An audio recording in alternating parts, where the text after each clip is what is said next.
BLM is pissed, and conservatives are having a fun time trying to insinuate that the new administration does not like black people.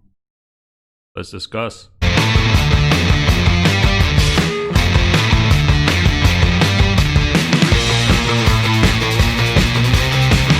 So the other days I was going through my Facebook and I noticed that a friend of mine posted an article about the Black Lives Matter movement being mad that they weren't invited to a civil rights group meeting by President-elect Joe Biden and Vice President-elect Kamala Harris.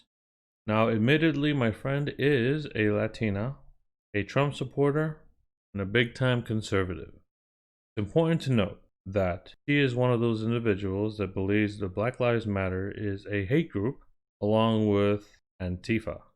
And to post the article she did to somehow assert that Biden doesn't really care about the Black Lives Matter movement or Black lives in general is a ridiculous notion. Later on, as I pointed this out, because here's the thing.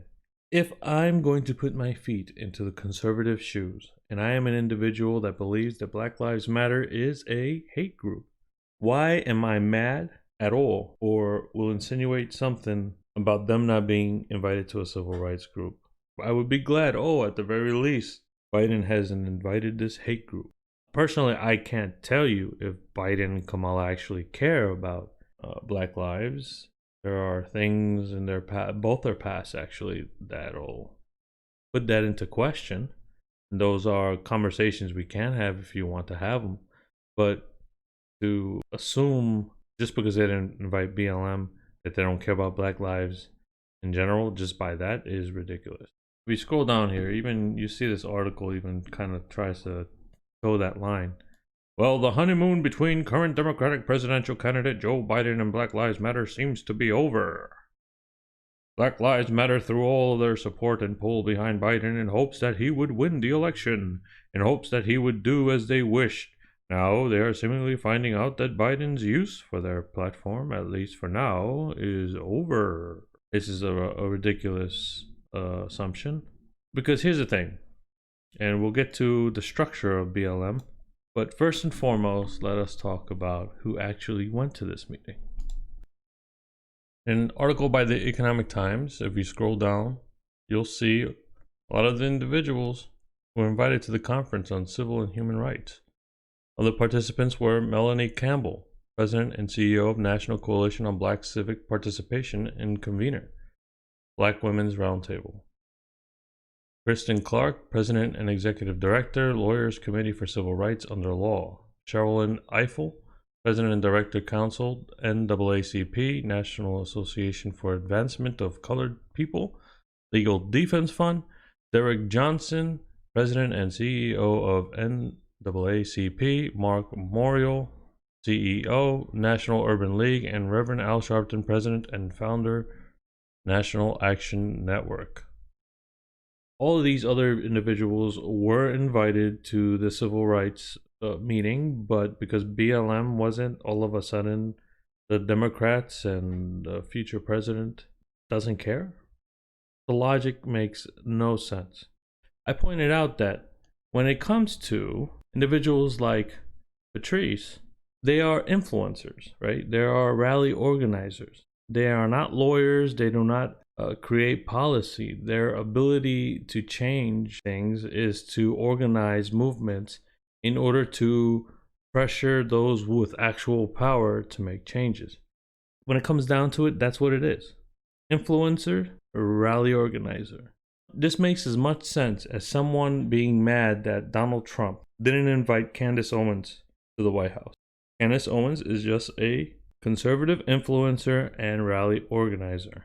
That's it. Regardless of Patrice's and Candace's backgrounds and education, that's what they are. And they're useful for what they have to accomplish. But they themselves do not actually make the changes. They try to influence others to make the changes. And the individuals that they're trying to influence are those that actually were invited to the meeting. For example, lawyers. You saw a lot of lawyers there, a lot of individuals that have direct influence into not only furthering civil rights, but having a direct impact into individuals, not just through policy.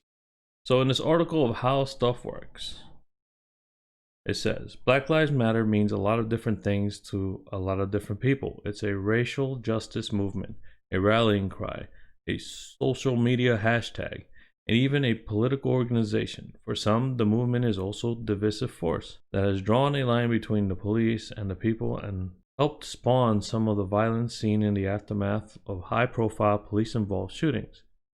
Even those detractors have to admit, however, that what started as a social media call for justice when George Zimmerman was acquitted of shooting and killing the unarmed black young man named Trayvon Martin in Sanford, Florida, has become a global force. What's not so clear is whether that's because or despite of the fact that the BLM operates under a highly decentralized structure. It seems just about anyone can start a BLM outpost wherever they see fit. An organization has to have a mission, says Christopher Neck, a management professor of Arizona State University. In terms of social or political group, it's really difficult to control the mission and the message in a decentralized situation. So what I'm taking out of this is the fact that the BLM movement is so decentralized that there isn't really a major reason to have them sitting in the same table as everybody else. There are things that they can do to alter that, right? Because there's even an example here in this article. Here we go.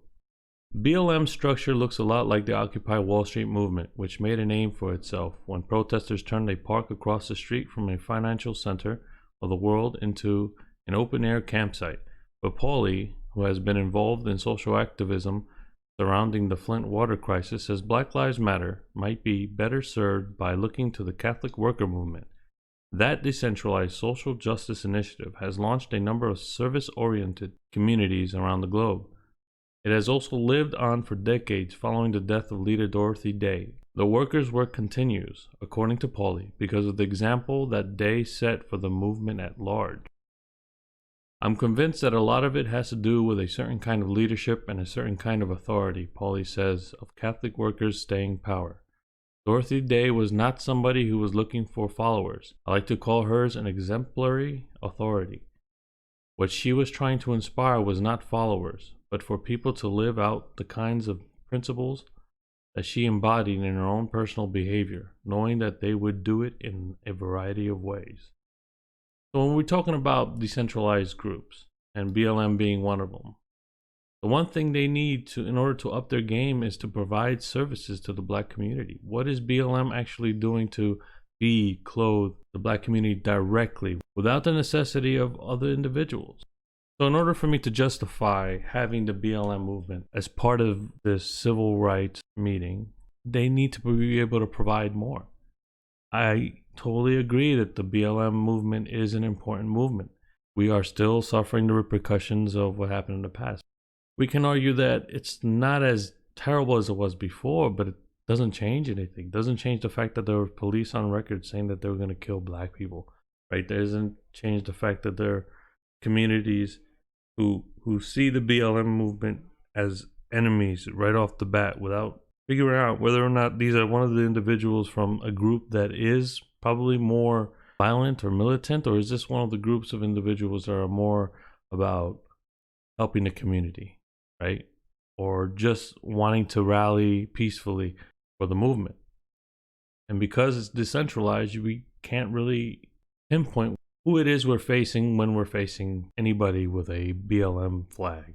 And because of these issues is the reason why they weren't invited, in my opinion.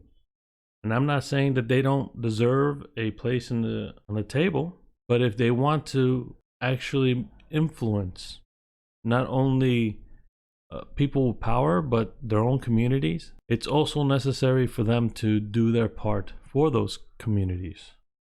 And I'll leave it at that. All I really wanted to say, this has been a message from your national idiot. Have a good one. Be safe.